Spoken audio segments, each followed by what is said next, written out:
My time has not yet come. How far is God willing to go to be with us? How much of our nonsense is he willing to put up with? Does he ever push us out of the nest and make us flap our wings on our own? In the garden, we disobeyed him. It was a holy place, and we desecrated it with our rebellion. Since God's nature is bound up in his holiness, we had to leave. The curse we read about this morning precedes our expulsion. The curse itself was not the expulsion, however. It was the punishment which fit the crime. God's fundamental attribute of holiness informs his other attributes, like steadfastness and loving kindness. This is why he led the Israelites out of Egypt and kept them safe in tents during their time in the wilderness.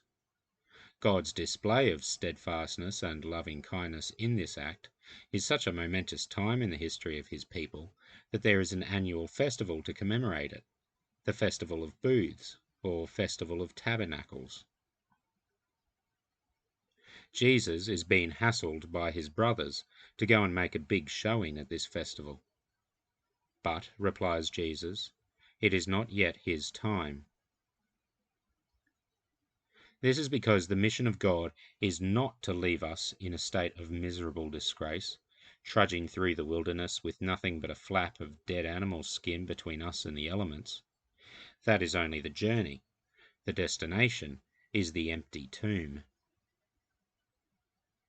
This is why Jesus set his face to Jerusalem for the last time when he set off for that final Passover.